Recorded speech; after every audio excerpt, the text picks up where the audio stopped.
ചൂരച്ചെടിയുടെ തണലിൽ ഇരുന്ന് മരിപ്പാൻ ഇച്ഛിച്ചു. ഇപ്പോൾ മതി യഹോവേ, എന്റെ പ്രാണനെ എടുത്തുകൊള്ളണമേ, ഞാൻ എന്റെ പിതാക്കന്മാരെക്കാൾ നല്ലവനല്ലല്ലോ എന്നു പറഞ്ഞു. അങ്ങനെ അവൻ ചൂരച്ചെടിയുടെ തണലിൽ കിടന്നുറങ്ങുമ്പോൾ പെട്ടെന്ന് ഒരു ദൂതൻ അവനെ തട്ടി അവനോട്, എഴുന്നേറ്റ് തിന്നുക എന്ന് പറഞ്ഞു. അവൻ ഉണർന്നു നോക്കിയപ്പോൾ കനലിന്മേൽ ചുട്ട ഒരു അടയും ഒരു തുരുത്തി വെള്ളവും തലയ്ക്കൽ ഇരിക്കുന്നത് കണ്ടു. അവൻ തിന്നു കുടിച്ചു പിന്നെയും കിടന്നുറങ്ങി. യഹോവയുടെ ദൂതൻ 2-ാം പ്രാവശ്യം വന്ന് അവനെ തട്ടി, എഴുന്നേറ്റ് തിന്നുക, നിനക്ക് ദൂരയാത്ര ചെയ്യാനുണ്ടല്ലോ എന്ന് പറഞ്ഞു. Praise Lord. ഒരു വാക്ക് പ്രാർത്ഥിക്കാം. നല്ല കർത്താവേ, എലിയാവിന് നീ ഭക്ഷണം കൊടുത്തത് ഞങ്ങൾ വായിച്ചു.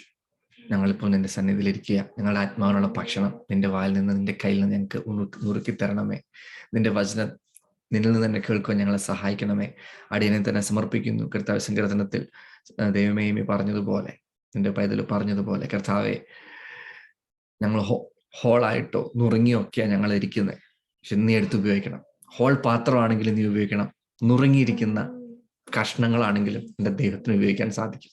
ഞങ്ങളെ തന്നെ സമർപ്പിക്കുന്നു. അടിയനെ ഏൽപ്പിക്കുന്നപ്പാ. ഞങ്ങൾ ഒഴിഞ്ഞ പാത്രങ്ങളായി നിന്നിൽ നിന്ന് ഗ്രഹിക്കുവാൻ വന്നിരിക്കുന്നു. തന്ന വചനങ്ങൾക്കും പാട്ടിനും നല്ല സാക്ഷ്യങ്ങൾക്കും ജീവനുള്ള സാക്ഷ്യങ്ങൾക്കൊക്കെ ആയ സ്തോത്രം. യേശുവിന്റെ നാമത്തിൽ തന്നെ പിതാവേ, ആമേൻ. Praise the Lord. ഹല്ലേലൂയ.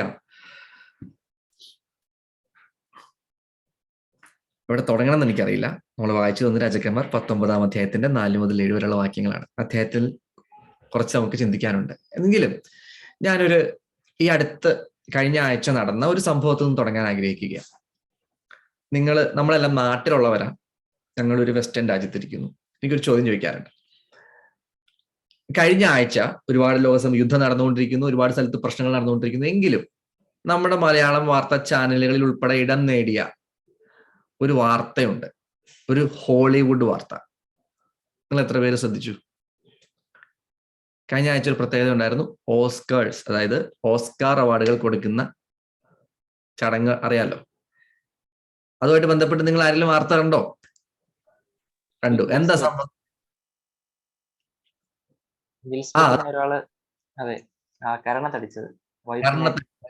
ആക്ഷനായി കാണിക്കുന്നുണ്ട്. എനിക്ക് സന്തോഷമായി. ഈ കർണത്തടിച്ച ആൾ ആരാണെന്ന് അറിയാമോ? ആളുടെ പേര് വിൽ സ്മിത്ത്. എന്റെ ഓർമ്മ ശരി, ഇഫ് ഐ എം റൈറ്റ്, ഞാൻ അതിന് ഒരുപാട് ഫോളോ ചെയ്തില്ല, എങ്കിലും 16 വർഷത്തിനിടയ്ക്ക് ആദ്യമായിട്ടാണ് ഒരു കറുത്ത വർഗ്ഗക്കാരൻ ഓസ്കർ ജേതാവാകുന്നത്. ഈ വിൽ സ്മിത്ത് എന്ന് പറഞ്ഞ ആക്ടറിനെ എല്ലാവർക്കും ഇഷ്ടമാണ്. അദ്ദേഹം ക്രിസ്ത്യാനിയാണെന്ന് പറഞ്ഞുകൊണ്ട് നടക്കുന്ന, അല്ലെങ്കിൽ ഒരു ക്രിസ്ത്യാനിയാണെന്ന് ലോകം അംഗീകരിക്കുന്ന ഒരു മാതൃകാ പുരുഷനാണ് പലർക്കും. എനിക്കല്ല, നമുക്കല്ല. നല്ല കുടുംബജീവിതമൊക്കെ നടത്തി മക്കളോടൊക്കെ അദ്ദേഹത്തിന്റെ ഇന്റർവ്യൂസ്, അദ്ദേഹം പറയുന്ന വാക്കുകളൊക്കെ ഭയങ്കര കൊട്ടിഘോഷിക്കപ്പെടുന്നതാണ്. കാരണം ഭയങ്കര ഫിലോസഫി ഉൾപ്പെടെ എങ്ങനെ കുഞ്ഞുങ്ങളെ വളർത്തണം, ഇങ്ങനത്തെ കാര്യങ്ങളൊക്കെ മാതൃക പുലർത്തുന്ന ഒരു മനുഷ്യനാണ്. അങ്ങനെയാണ് ലോകം അദ്ദേഹത്തെ കണ്ടുകൊണ്ടിരുന്നത് ഇത്ര നാളെങ്കിലും. പക്ഷെ കഴിഞ്ഞ ദിവസം എന്ത് പറ്റി? അദ്ദേഹത്തിന് ഒരുപാട് തവണ ഓസ്കർ കിട്ടേണ്ട, ഒത്തിരി ക്രിസ്ത്യാനികൾ പോലും കണ്ടിരിക്കേണ്ട സിനിമകൾ ഉണ്ടെന്ന് പറഞ്ഞു കേട്ടിട്ടുണ്ട്. അങ്ങനത്തെ സിനിമകൾ ചെയ്തിട്ടുള്ള ഒരു വ്യക്തിയാണ് വിൽ സ്മിത്ത്. അത് പോട്ടെ, നമ്മുടെ വിഷയമല്ലല്ലോ സിനിമ. ഞാൻ പറഞ്ഞു വന്നത്, വർഷങ്ങളുടെ കാത്തിരിപ്പിന് ശേഷം പലതവണ പടിവാതിൽക്കൽ വന്ന് നഷ്ടപ്പെട്ടു പോയ അദ്ദേഹത്തിന്റെ കരിയറിലെ ഏറ്റവും വലിയ സംഭവമായ ഓസ്കാർ അവാർഡ് അദ്ദേഹത്തിന് കിട്ടുന്ന രാത്രിയിൽ, ആ അവാർഡ് ദാനം ചെയ്യുന്നതിന് അല്പം മണിക്കൂറുകൾക്കോ മിനിറ്റുകൾക്കോ മുൻപ് അദ്ദേഹം ഒരു പ്രകോപിതനാവുകയും പരിപാടി അവതരിപ്പിച്ചു കൊണ്ടിരുന്ന അവതാരകൻ, ഞാൻ അദ്ദേഹത്തിന്റെ ജീവിതത്തിലോട്ടൊന്നും കിടക്കുന്നില്ല കേട്ടോ, ഈ പറഞ്ഞ വിൽ സ്മിത്തിന്റെയോ ക്രിസിന്റെയോ ഒന്നും ജീവിതത്തിലോട്ടും കിടക്കുന്നില്ല. അദ്ദേഹത്തിന്റെ ഭാര്യയെ നോക്കി ഒരു തമാശ പറഞ്ഞതിന്റെ പേരിൽ ഒന്ന് കളിയാക്കി. അറിയാലോ, നമുക്ക് ഇന്നുണ്ടല്ലോ സ്റ്റാൻഡപ്പ് കോമഡിയാണ്. സ്റ്റാൻഡപ്പ് കോമഡി പറഞ്ഞതിന്റെ പേരിൽ സ്റ്റേജിൽ കയറി മുഖത്തിട്ട് അടിച്ചിട്ട് ഇറങ്ങിപ്പോന്നു. ലോകം മുഴുവൻ അപലപിച്ചു. കുറച്ചുപേര് മാത്രം കൂടെ നിന്നു, കാരണം അത് രോഗിയാണ്, ആ സ്ത്രീ, ആ രോഗത്തെയാണ് കളിയാക്കിയത്. അങ്ങനെ എന്നൊക്കെ പറഞ്ഞു.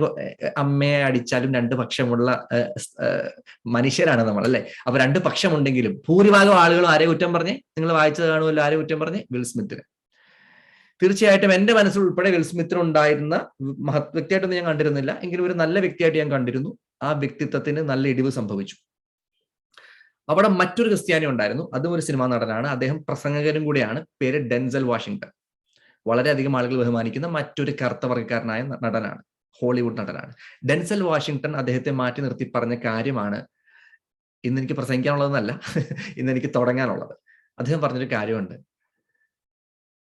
It is when you are at your highest, the devil comes after you. നീ നിന്റെ ജീവിതത്തിൽ ഏറ്റവും ഉയർന്നു നിൽക്കുന്ന സമയത്തായിരിക്കും പിശാച് നിന്റെ പുറകെ വരുന്നത്. ആമേൻ, ആമേൻ ടു ദാറ്റ്. എനിക്ക് സന്തോഷം തോന്നി. നമ്മൾ എപ്പോഴും ചിന്തിക്കുന്ന ഒരു കാര്യമുണ്ട്, നമ്മൾ ആകെ ക്ഷീണിച്ചും ദുഃഖിച്ചൊക്കെ ഇരിക്കുമ്പോഴാണ് പിശാച് പുറകെ വരുന്നത്. അങ്ങനെ വരാറുണ്ട് കേട്ടോ, തീർച്ചയായിട്ടും വരും. അവൻ നമ്മുടെ ബലഹീനതയും നമ്മുടെ ബലത്തെയും ഒക്കെ ചൂഷണം ചെയ്യുന്നവനാ പിശാച്. ഇവിടെ നമ്മൾ വായിച്ചത് നിങ്ങൾ ശ്രദ്ധിച്ചു, നമ്മൾ വായിച്ചു, നമ്മളെ വായിച്ച് കേൾപ്പിച്ചു. താനോ മരുഭൂമിയിൽ ഒരു ദിവസത്തെ വഴി ചെന്ന് ഒരു ചൂരച്ചെടിയുടെ തണലിലിരുന്ന് മരിപ്പാനിച്ഛിച്ചു. ഇപ്പോൾ മതി യഹോവേ, എന്റെ പ്രാണനെ എടുത്തുകൊള്ളണമേ, ഞാൻ എൻ്റെ പിതാക്കന്മാരെക്കാൾ നല്ലവനല്ലോ എന്ന് പറഞ്ഞു. ഇടയ്ക്കിടയ്ക്ക് ഞാൻ ഈ മീറ്റിംഗിൽ പറയുന്ന വാക്യം ഞാൻ റിപ്പീറ്റ് ചെയ്യുകയാ. ദൈവം കേൾക്കാത്ത പ്രാർത്ഥനകൾക്കായി സ്തോത്രം, ദൈവം മറുപടി തരാത്ത പ്രാർത്ഥനകൾക്കായി ആദ്യമേ സ്തോത്രം. ഹല്ലേലൂയ. എത്രയോ തവണ നമ്മൾ ഭാരപ്പെട്ടും നിരാശപ്പെട്ടും സങ്കടപ്പെട്ടും ദൈവത്തോട് പലതും പറഞ്ഞു, ദൈവം ഒന്നും വകവച്ചില്ല. വകവയ്ക്കാത്തതിനായി സ്തോത്രം. നമ്മുടെ എല്ലാ പ്രാർത്ഥനയും ദൈവം കേട്ടിരുന്നെങ്കിൽ നിന്ന് നമ്മൾ ഭൂമിയിൽ പോലും ഉണ്ടാക്കത്തില്ലായിരുന്നു. തിരിച്ച് ഞാൻ വീണ്ടും ആ ബലഹീനതയിലോട്ടൊന്ന് വരട്ടെ. ഏലിയാവ് എന്ന് പറഞ്ഞ പ്രവാചകന്റെ ശുശ്രൂഷയുടെ ഏറ്റവും അഗ്രത്ത് നിൽക്കുമ്പോൾ, ടോപ്പിൽ നിൽക്കുമ്പോൾ ഏറ്റവും വലിയ വീഴ്ച. ഞാനിപ്പോ ഒരു കോഴ്സ് ചെയ്യുന്ന കാര്യം ഇടയ്ക്ക് 2 ആഴ്ചയായിട്ട് ഞാൻ പറയുന്നുണ്ടല്ലോ. ആ കോഴ്സിൽ പഠിച്ചു വന്നതിന്റെ ഭാഗമായിട്ടൊരു കാര്യം പറയാം. നമ്മൾ ദേഷ്യപ്പെടുമ്പോൾ നമ്മൾ ഏറ്റവും, നമ്മുടെ ജീവിതത്തിൽ, ലോകത്തിലെന്നല്ല, ഞാൻ ഏറ്റവും ദേഷ്യപ്പെടുന്ന എപ്പോഴാണോ, ദേഷ്യം വരുന്ന എപ്പോഴാണോ, അന്നേരമാ ഞാൻ ഏറ്റവും മണ്ടൻ. When I'm angry, I am dumb. ഞാൻ ദേഷ്യം വരുമ്പോൾ ഞാൻ പ്രവർത്തിക്കുന്നത് അതാണ്. ഞാൻ കഴിഞ്ഞ ആഴ്ച ഞാൻ സൂചിപ്പിച്ചെന്ന് തോന്നുന്നു, ദൈവത്തിന്റെ കോപവും മനുഷ്യന്റെ കോപവും തമ്മിലുള്ള വ്യത്യാസം. അത് ഈ മീറ്റിംഗിലാണോ എന്ന് എനിക്ക് ഓർമ്മയില്ല, അല്ലെ?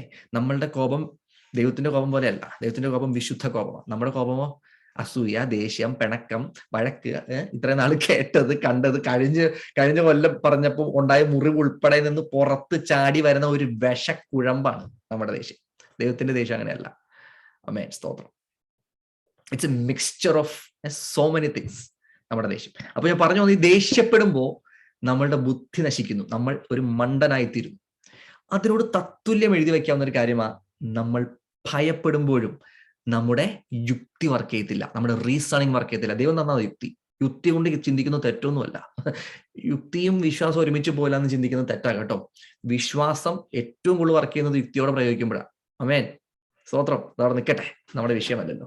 ഞാൻ പറഞ്ഞു വന്നത്, ഇവിടെ ഏറ്റവും ഉന്നതിയിൽ നിൽക്കുന്ന ഏലിയാവ് ഭയപ്പെട്ടു. പുറത്തു വന്ന വാക്കുകളോ, മതി, എന്നെ അങ്ങെടുത്തോ. യുക്തി ഉണ്ടോ? യുക്തി 7 അയലത്തോടെ പോയിട്ടില്ല. യുക്തി ഇല്ലെന്ന് തെളിവ് എന്നാന്നറിയാവോ? സ്തോത്രം, സ്തോത്രം, സ്തോത്രം. ഏലിയാവ് പറയുന്നൊരു പരാതിയുണ്ട്. 10-ാം വാക്യത്തിലോട്ട് വരുമ്പോൾ അതിന്റെ അവസാന ഭാഗം ഞാൻ തന്നെ വായിക്കാൻ കേട്ടോ. നിന്റെ യാഗപീഠങ്ങളെ ഇടിച്ചു, നിന്റെ പ്രവാചകന്മാരെ വാൾ കൊണ്ട് കൊന്നു കളഞ്ഞു, ഞാൻ ഒരുത്തൻ മാത്രം ശേഷിച്ചിരിക്കുന്നു, അവർ എനിക്കും ജീവഹാനി വരുത്തുവാൻ നോക്കുന്നു എന്ന് പറഞ്ഞു. വീണ്ടും 14-ാം വാക്യത്തിൽ ഇതേ പരാതി പറയുന്നുണ്ട്. നിന്റെ പ്രവാചകന്മാർ വാൾ കൊണ്ട് കൊന്നു കളഞ്ഞു, ഞാൻ ഒരുത്തൻ മാത്രം ശേഷിച്ചിരിക്കുന്നു. ഇതിന്റെ മറുപടി നമുക്കറിയാലോ. ഇതിന്റെ മറുപടി യഹോവ പറഞ്ഞ മറുപടി നമുക്കറിയാം. എടാ ഏലിയാവേ, നിനക്കറിയാത്ത, അപ്പോൾ തന്നെ ബാലിന് മുട്ടുമടക്കാത്ത 7000 പേരെ ഞാൻ ശേഷിപ്പിച്ചിരിക്കുന്നു എന്ന് കർത്താവ് പറയുകയാണ്. യഹോവ മറുപടി കൊടുക്കുന്നുണ്ട്. അപ്പൊ എന്റെ പോയിന്റ് എന്താണെന്നറിയാവോ? ഏലിയാവേ, നീ യുക്തിയോടെയാണ് പ്രാർത്ഥിച്ചിരുന്നതെങ്കിൽ യഹോവേ, ഞാൻ മാത്രം ശേഷിച്ചിരിക്കുന്നു, നീ ആളുകളെ തരണമെന്ന് പ്രാർത്ഥിച്ചാനെ, അല്ലെ? ഇവിടെ എന്താ പറഞ്ഞ? എന്റെ കൂടെ എടുത്തോളാം. പിന്നെ യഹോവയ്ക്ക് ആരുണ്ട്? ഇത് ഏലിയാവ് ചിന്തിച്ച് വെച്ച കണക്ക് വെച്ച് നോക്കുമ്പോ, എടാ നീ മാത്രമേ ഉള്ളൂ എങ്കിൽ നീ സ്ട്രോങ് ആയിട്ട് നിൽക്കുക. അവന്റെ റീസണിങ്, അവൻ ഭയപ്പെട്ടപ്പോൾ അവന്റെ പ്രാർത്ഥന വന്നത് ബുദ്ധിയില്ലാത്ത പ്രാർത്ഥന. ബുദ്ധിയില്ലാത്ത പ്രാർത്ഥന. ഞാൻ വീണ്ടും പറയുക, നിങ്ങൾ ഭയപ്പെട്ടിരിക്കുകയാണോ? നിങ്ങൾ ഇടറിയിരിക്കുവാണോ? അതോ നിങ്ങൾ കോപിച്ചിരിക്കുവാണോ? പിണങ്ങിയിരിക്കുവാണോ കർത്താവിനോട്? നിങ്ങൾ റീസണിങ് വർക്ക് ചെയ്യത്തില്ല കേട്ടോ. സ്തോത്രം. ഈ ബിഹേവിയർ കുഞ്ഞുങ്ങൾ, ഞാൻ പഠിക്കുന്നതുകൊണ്ട് പറയാം, കുഞ്ഞുങ്ങളൊക്കെ വഴക്കുണ്ടായി കഴിഞ്ഞാൽ സാധാരണ എല്ലാവരും ചെയ്യുന്നതും, അതായത് ഞങ്ങളുടെ ടീച്ചേഴ്സ് എല്ലാം ചെയ്യുന്നതും, അവർക്ക് ബ്രേക്ക് കൊടുക്കുക, ഇച്ചിരി ഫ്രീ ആയിട്ടുള്ള സമയം കൊടുക്കുക, ഭക്ഷണം കഴിക്കാൻ പറയാം. നിങ്ങൾ നമുക്കറിയാമല്ലോ, ഒരു മരണ വീട്ടിൽ ചെന്നാൽ നമ്മൾ ആദ്യം ചെയ്യുന്നത് തന്നെ, ആദ്യമല്ല, നമ്മളുടെ അടുപ്പമുള്ളൊരു മരണ വീട്ടിൽ ചെന്നാൽ നമ്മൾ ചെയ്യുന്നൊരു കാര്യമുണ്ട്. മോളെ മതി, അല്ലെങ്കിൽ മോനെ മതി, നീ പോയി കുളിച്ചേ, നീ പോയി ഭക്ഷണം കഴിക്കേ, അപ്പൊ അല്ലെങ്കിൽ ആ വലിയ പ്രായമുള്ള കാരണവന്മാര് പറയും, എടാ അവരോട് ഭക്ഷണം കഴിക്കാൻ പറ, ഇന്നലെ രാത്രി മുതൽ ഇരുന്ന് കരയുന്ന, പോയി ഭക്ഷണം കഴിക്കാൻ പറ, കുളിക്കാൻ പറ, ഇല്ലേ? ഇതിനകത്ത് ഒരു സൈക്കോളജി ഉണ്ടെന്നേ. ഇതിനകത്തൊരു ഒരു ഡിസ്ട്രാക്ഷൻ മാത്രമല്ല. നമ്മുടെ ശരീരം ഭയപ്പെട്ടിരിക്കുമ്പോൾ ഭക്ഷണം സ്വീകരിക്കത്തില്ല, നമുക്ക് കഴിക്കാൻ പറ്റത്തില്ല. അതേപോലെ മനോഭാരത്താൽ നിറഞ്ഞു കഴിഞ്ഞാൽ ഭക്ഷണം ഇറങ്ങുമോ? നല്ല ഒന്നാം തരം ഭക്ഷണം കുടിച്ച് നിങ്ങൾ ചങ്ക് പൊട്ടിയിരുന്ന ഭക്ഷണം ഇറങ്ങുമോ പ്രിയമുള്ളവരെ? അങ്ങനെയല്ലേ നമ്മളെല്ലാവരും തന്നെ. തൊണ്ടയിൽ ഇറങ്ങത്തില്ല. നമ്മൾ ചിന്തിക്കുന്നത് തന്നെ ഇത് സങ്കടം കൊണ്ട് നമ്മുടെ തൊണ്ട അല്ലെന്ന്. അതൊരു സൈക്കോളജിക്കൽ, ഫിസിക്കൽ, ബയോളജിക്കൽ ഫാക്ടറാ. ഭക്ഷണം ഇറങ്ങത്തില്ല. എന്തിനാ അതൊക്കെ ഇവിടെ പറഞ്ഞേ? തകർന്ന് എന്റെ ജീവനെ എടുത്തുകൊള്ളാൻ പറഞ്ഞിരുന്ന ഏലിയാവിന്റെ അടുക്കലോട്ട് ദൂതൻ വരുന്നത് വിശ്രമവും ഭക്ഷണവുമായിട്ടാ. വിശ്രമം വന്നോ എന്ന് നിങ്ങളിപ്പോ ചിന്തിച്ചു കാണും. അവൻ രണ്ടാമതും കിടന്നുറങ്ങി. ദൂതൻ വന്നപ്പോ ചാടിയടിച്ച് ഓടുവല്ല ഏലിയാവ്. അവൻ രണ്ടാമതും ഭക്ഷണം കഴിച്ച് കിടന്നുറങ്ങി. ഒരു റെസ്റ്റ്, ഒരു ബലപ്പെടുത്തൽ. മനസ്സിലാവുന്നുണ്ടോ ഞാൻ പറയുന്നേ? പ്രിയമുള്ളവരെ, ഒന്ന് മാറി നിൽക്കണമെങ്കിൽ മാറി നിൽക്കുക. ഓട്ടം കുറയ്ക്കുക. നിങ്ങളൊന്ന് വിശ്രമിക്കുക. നമ്മുടെ ശരീരത്തിനും ആത്മാവിനും വിശ്രമം ആവശ്യമാണെന്ന് ദൈവത്തിന് നമ്മളെക്കാളും കൂടുതൽ അറിയാമെന്ന്. നമ്മൾ റീസണിങ് പോയി കിടക്കുമല്ലേ, നമ്മൾ പതറിയിരിക്കുമല്ലേ. എന്റെ ദൈവത്തിന് അറിയാമെന്ന് നിന്നെ എവിടെയൊക്കെ, നിന്നെ ആത്മാവിൽ മാത്രമല്ല ഏലിയാവേ, നിന്നെ ശരീരത്തിലും റിസ്റ്റോർ ചെയ്യേണ്ടിയിരിക്കുന്നു. കാരണം എന്നാണെന്നറിയാമോ? അതിന് മുമ്പ് നടന്ന കാര്യം അറിയാമോ? ഇത് ഞാൻ വീണ്ടും പറഞ്ഞല്ലോ. എപ്പോഴാ ഏലിയ ഭയപ്പെട്ടത്? ആകാശത്ത് നിന്ന് തീയിറക്കി കഴിഞ്ഞപ്പോ. Price the Lord. സ്തോത്രം. ദൈവത്തിന് മഹത്വം, ദൈവത്തിന് മഹത്വം. നിങ്ങൾ 18-ാം അധ്യായം വായിച്ചാല് ഈ മനുഷ്യന് തപ്പി നടക്കുക ആഹാബ് കൊല്ലാൻ വേണ്ടിയിട്ട്. ദേശത്ത് മുഴുവൻ ക്ഷാമം വരുത്തിയേക്കുക ഏലിയാവ്. ഞാൻ പെട്ടെന്ന് പറഞ്ഞു മുക്കോട്ടെ, നമ്മുടെ സമയം ലാഭിക്കണ്ടേ. നിങ്ങൾ ശ്രദ്ധിച്ചിരിക്കണേ. നിങ്ങൾ അറിയാമല്ലോ, ഇതിന്റെ ചരിത്രം അറിയാലോ. ദേശത്ത് പ്രാർത്ഥിച്ച് മഴ നിർത്തിയ ഒരു പ്രവാചകനായ ഏലിയാവ്. ഇത് വെച്ചോണ്ടല്ലേ നമ്മുടെ പ്രാർത്ഥന മുഴുവൻ കൺവെൻഷൻ വരുമ്പോൾ കർത്താവേ മഴ നിന്ന് പോട്ടെ എന്ന് പറഞ്ഞുകൊണ്ട്, അല്ലേ? അല്ലെങ്കിൽ നമ്മുടെ കല്യാണമോ നമ്മളുടെ എന്തെങ്കിലും പരിപാടിയൊക്കെ വരുമ്പോൾ നമ്മൾ ഉടനെ ക്ലൈമറ്റ് നന്നാൻ വേണ്ടി പ്രാർത്ഥിക്കും. അതുവരെ ക്ലൈമറ്റ് നമുക്ക് വിഷയമല്ല. പരിശോധന പോട്ടെ.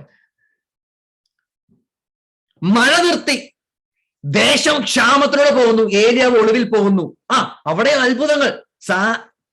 കാക്കയെ കൊണ്ട് ആഹാരം കഴിക്കുന്നു. അതും നമ്മൾ പ്രസംഗിക്കും. സാരഫത്തിലെ വിധവയെ കൊണ്ട് പോറ്റുന്നു. വിധവയുടെ വീട്ടിൽ തീർന്നുപോയ മാവും എണ്ണയും ഒക്കെ നോൺ സ്റ്റോപ്പ് ആയിട്ട് ഒഴുകുന്നു. അവരെ പോറ്റുന്നു. മരിച്ചുപോയ വിധവയുടെ മകനെ, അത് എലീശ, വടവർ. സോ അപ്പൊ ഇങ്ങനെ അത്ഭുതങ്ങൾ ചെയ്ത് ഏലിയാവ് മുമ്പോട്ട് പോവുകയാണ്. Price the Lord. സ്തോത്രം, സ്തോത്രം, സ്തോത്രം. എന്നിട്ട് എന്ത് പറ്റുന്നു? ഈ ആഹാബ് എന്ന് പറഞ്ഞ ദേശത്ത് ക്ഷാമം കാരണം വലഞ്ഞിരിക്കുന്ന രാജാവ് ഏലിയാവിനെ കൊല്ലാൻ നോക്കിയിരിക്കുന്ന രാജാവിന്റെ മുമ്പിൽ കയറി ചെല്ലുകയാണ്. എന്നിട്ട് പറയുക, വലിയ കാര്യങ്ങൾ ചെയ്യാൻ പോകുന്ന പറഞ്ഞിട്ട് അവൻ രഥത്തിന് മുമ്പിൽ ഓടിക്കുക, മഴ പെയ്യിക്കുകയാണ്. അപ്പൊ കണ്ടോണം, മഴ, ക്ഷാമം വന്നു. 3 കൊല്ലത്തെ ക്ഷാമം കഴിഞ്ഞ് മഴ പെയ്തു. ഇതിനിടയ്ക്ക് ഒത്തിരി അത്ഭുതങ്ങൾ ഏലിയാവിന്റെ പേഴ്സണൽ ലൈഫിൽ നടക്കുന്നു. ദേശത്ത് പലരുടെയും ജീവിതത്തിൽ നടക്കുന്നു. അടുത്തതൊരു വലിയ സ്റ്റെപ്പാ, വെല്ലുവിളി. സാധാരണ നമ്മൾ കേൾക്കുന്ന വെല്ലുവിളി ദേശം നമ്മളെ വെല്ലുവിളിച്ചെന്ന്. ഇവിടെ ഏലിയാവ് പോയി ബാലിന്റെ പ്രവാചകന്മാരെ വെല്ലുവിളിച്ചു. അപ്പൊ ഓർത്തോണം, അവിടെ ഇസബേല് തകർത്താടുന്ന സമയമാ. പ്രവാചകന്മാരെ കൊന്നുകളഞ്ഞേക്കുക. വെല്ലുവിളിക്കുന്നു. വെല്ലുവിളിച്ച് കടന്നു വന്ന ബാലിന്റെ പ്രവാചകന്മാരെ ഉച്ചവരെ ഏലിയാവ് കളിയാക്കുക. ഏലിയാവ് നന്നായിട്ട് നാണം കെടുത്തുക. എവിടെയാണ് നിന്റെ രാജാവ്? ഉറങ്ങുവാന്നോ? അല്ലെ നിന്റെ ദൈവം ഉറങ്ങുവാന്നോ എന്നൊക്കെ പറഞ്ഞ് കളിയാക്കിയേച്ച് പിന്നെ ഉണ്ടല്ലോ, വെള്ളമെടുത്ത് യാഗപീഠത്തിലോട്ട് അവര് കോൺഫിഡൻസ്, ദൈവത്തിലുള്ള കോൺഫിഡൻസ് മനസ്സിലാക്കാൻ വേണ്ടി ഞാൻ പറയുക. ഈ കത്തിക്കാൻ പോകുന്ന വിറകിന്റെ പുറത്തോട്ടും യാഗമൃഗത്തിന്റെ പുറത്തോട്ടും വെള്ളം കോരി ഒഴിച്ച് ചുറ്റും ഒരു കനാല് വെട്ടിവെച്ച് അതിന്റെ അകത്തും വെള്ളം കോരി വെച്ചിട്ട് പറയുക, ഇത് മുഴുവൻ ദഹിപ്പിക്കാൻ എന്റെ ദൈവത്തിന് കഴിയുമെന്നുള്ള വിശ്വാസമുള്ളവനാ ഏലിയാവ്. എന്നിട്ട് തീ ഇറക്കുന്നേ. തീയാണെങ്കിൽ മണ്ണും കൂടെ ദഹിപ്പിക്കുന്ന തീ അങ്ങ് ഇറങ്ങി. സ്തോത്രം. മൊത്തം കരിക്കുന്നൊരു തീ ഇറങ്ങിയെന്നേ. ഉടനെ അടങ്ങിയിരുന്നോ? ഇല്ല, വാളെടുക്കാൻ പറഞ്ഞു. വെട്ടി ബാലിന്റെ പ്രവാചകന്മാരെ മുഴുവൻ നശിപ്പിച്ചു. സ്തോത്രം. ഇതെല്ലാം കഴിഞ്ഞപ്പോ ഉണ്ടായ പ്രശ്നം എന്നാന്ന് മനസ്സിലായോ? ഇസബേലിന്റെ ഒരു വാക്കിലങ്ങ് ഓടിയെന്ന് നമ്മളെല്ലാരും പറയുന്നുണ്ട്. ഞാൻ ഒരു ഉള്ളിൽ നിന്ന് ഞാൻ മനസ്സിലാക്കുന്ന ഒരു കാര്യം ഞാൻ പറയട്ടെ, ശ്രദ്ധിക്കണേ. ഏലിയാവിനെ കുറിച്ച് മാത്രമല്ല, ഞാൻ ആ സ്ഥാനത്താണെങ്കിൽ എന്തെന്ന് ഞാൻ ചിന്തിച്ചു നോക്കി. ഇത്രയും നടക്കുമ്പോൾ നമ്മള് മിനിമം ഒരു റിവൈവൽ പ്രതീക്ഷിക്കും. റിവൈവൽ എന്ന് പറഞ്ഞാൽ തീയറക്കലല്ലെന്ന് ഞാൻ ആദ്യം പറയാൻ വരുന്നത് കേട്ടോ. സ്വത്രം. റിവൈവൽ എന്ന് പറഞ്ഞാൽ തീയറക്കലല്ല റിവൈവല്. റിവൈവല് സഭ ഉണരുന്നതാ. ആരാ റിവൈവ് ചെയ്യപ്പെടുന്നേ? സഭയാണ് റിവൈവ് ചെയ്യപ്പെടുന്നത്. ഇവിടെ ഏലിയാവ് പ്രതീക്ഷിച്ചതും ഈ തീയിറങ്ങി ബാലിന്റെ പ്രവചകന്മാരൊക്കെ ഇല്ലാണ്ടാകുമ്പോ, ഞാൻ വീണ്ടും പറയാം, രോഗമില്ലാതായത് കൊണ്ടോ അന്യാരാധന ദേശത്ത് നിന്ന് മാറിപ്പോയത് കൊണ്ടോ റിവൈവൽ ഉണ്ടാവണമെന്നില്ല. ജനം യഹോവയിലേക്ക് തിരിഞ്ഞില്ലെന്ന് ഞാൻ പറഞ്ഞു, മനസ്സിലായോ? ജനം അന്നേരം ബഹളം വെച്ചു, അയ്യോ യഹോവയ്ക്ക് ആർപ്പക്കിട്ടു എഴുതിയിട്ടുണ്ട്, ശരിയാ. അങ്ങനെയാണെങ്കിൽ ഏലിയാവ് ഡിപ്രഷനിൽ പോകത്തില്ലായിരുന്നു. ഏലിയാവ് പറയത്തില്ലായിരുന്നു ഞാൻ മാത്രമാണ്. അന്നേരം അവർ യഹോവയുടെ ആളെന്നൊക്കെ പറഞ്ഞു, എല്ലാവരെയും പിടിക്കാൻ പറഞ്ഞു, പിടിച്ചു കൊടുത്തു ജനം. ഏലിയാവ് ബാലിന്റെ പ്രവചകന്മാരെ കൊന്നു. ശരിയാന്നേ, സംഭവം ശരിയാന്നേ. പക്ഷെ തൊട്ടടുത്ത അധ്യായത്തിൽ ഏലിയാവ് പറയുന്നുണ്ട്, ഞാൻ മാത്രമേ ഉള്ളൂ കർത്താവേ, ഞാൻ മാത്രമേ ഉള്ളൂ. എടാ, ജനത്തിന് മാനസാന്തരം കാണാനില്ലെന്നേ. ഇപ്പോഴും രാജാവ് ആഹാബ് തന്നെയാന്നേ. ഇപ്പോഴും ഭരിക്കുന്നത് രാജാവിനെ വെച്ചോണ്ട്. ഇസ്രായേൽ ദുഷ്ട പിശാചിന്റെ ശക്തിയാന്നേ. ഞാൻ പറഞ്ഞു മനസ്സിലാവുന്നുണ്ടോ? തീയിറങ്ങിയത് കൊണ്ടോ അന്യാരാധന നിന്നു എന്ന് ചിന്തിച്ചത് കൊണ്ടോ ഒന്നും എന്ത് വന്നില്ല. ഏലിയാവ് പ്രതീക്ഷിച്ച റിസൾട്ട്, സ്പിരിച്വൽ ഡെലിവറൻസ് നടക്കുന്നില്ല. ഏലിയാവ് അതാ ക്ഷീണിക്കാൻ ഒരു പ്രധാനപ്പെട്ട കാരണം. പുറത്തുകൂടെ ഇസബേലിന്റെ ഭീഷണി. 19-ാം അധ്യായത്തിന്റെ തുടക്കത്തിന്റെ കാര്യം ഞാനിപ്പോ പറയുന്നു. ഏലിയാവ് ചെയ്തൊക്കെയും അവൻ സകല പ്രവാചകന്മാരെയും വാൾ കൊണ്ട് കൊന്ന വിവരമൊക്കെയും ആഹാബ് ഇസബേലിനോട് പറഞ്ഞു. നല്ല രാജാവ് ഭാര്യയോട് പോയി പറഞ്ഞു. ഇസബേൽ ഏലിയാവിന്റെ അടുക്കൽ ഒരു ദൂതനെ അയച്ചു. ആഹാബല്ല, ഭാര്യ ഭരിക്കുന്നത് കേട്ടോ. ദൂതനെ അയച്ചിട്ട് പറയുകയാ, നാളെ ഈ നേരത്ത് ഞാൻ നിന്റെ ജീവനെ അവരിൽ ഒരുത്തനെ പോലെ ആക്കുന്നില്ല എങ്കിൽ. ഞാൻ കഴിഞ്ഞ പ്രാവശ്യവും ഈ ഭാഗം വേറൊരു മെസ്സേജുമായിട്ട് ബന്ധപ്പെട്ട് തൊട്ടപ്പോൾ ഞാൻ പറഞ്ഞ കാര്യമുണ്ട്. എന്തുകൊണ്ട് ഇസബേല് ദൂതനെ അയച്ച കൂട്ടത്തിൽ ഒരു വാൾ കൂടെ കൊടുത്തുവിട്ട് അവനെയും കൊന്നിട്ടും പോലെ എന്ന് പറഞ്ഞില്ല? എടാ, നിന്നെ കൊല്ലാൻ ദൈവം അനുവദിച്ചാലേ നടക്കത്തുള്ളന്നേ. മനസ്സിലാവുന്നുണ്ടോ? ഈ ദൂതൻ ഏലിയാവിനെ കാണാൻ പോയവൻ ഒരു കുറച്ച് പടയാളികളെയും കൊണ്ടെങ്കിലും പോയിരുന്നെങ്കിൽ പ്രശ്നം വല്ലതും ഉണ്ടോ? എടാ, നീ സ്വയം ആത്മഹത്യ ചെയ്യാൻ അവൾ ആഗ്രഹിച്ചത്. പിശാചിന്റെ ഉദ്ദേശം മനസ്സിലാക്കണമേ. സ്തോത്രം. നമ്മുടെ ജീവിതത്തിൽ ഒരു ചെറിയ പ്രതികൂലം വരുമ്പോൾ നമ്മളെ യഹോവയും തള്ളിപ്പറഞ്ഞ് ഇയ്യോബ് പറഞ്ഞ പോലെ തള്ളിപ്പറഞ്ഞേച്ച് പോയി തൂങ്ങിച്ചാവളാ.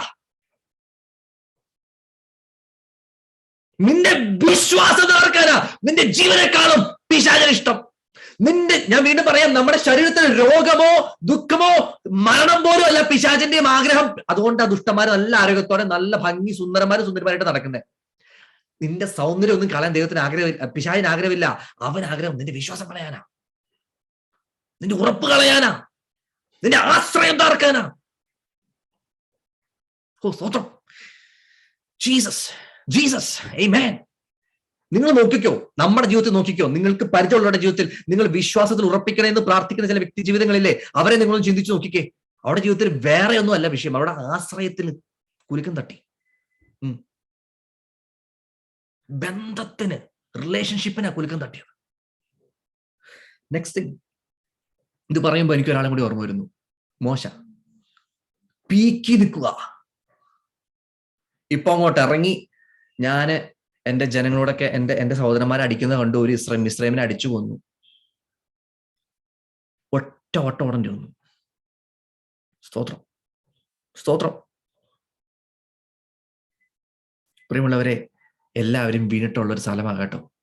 ദാവീദ് എല്ലാ യുദ്ധവും ജയിച്ചു, രാജാവായി, യെരുശലേമും കിട്ടി, യെരുശലേമിനെ സ്വന്തം നഗരമാക്കി പണിതു, അരമനയൊക്കെ പണിത് വസിക്കുമ്പോഴാ ഒരു ബാൽക്കണി പോയി നിന്ന് അവിടെ നിന്ന് മട്ടുപ്പാവിൽ നിന്ന് താഴത്തോട്ട് തകർന്നു പോകുന്ന ഒരു അനുഭവം, ജീവിതത്തിലെ പാപം വന്നു കയറുന്നത്.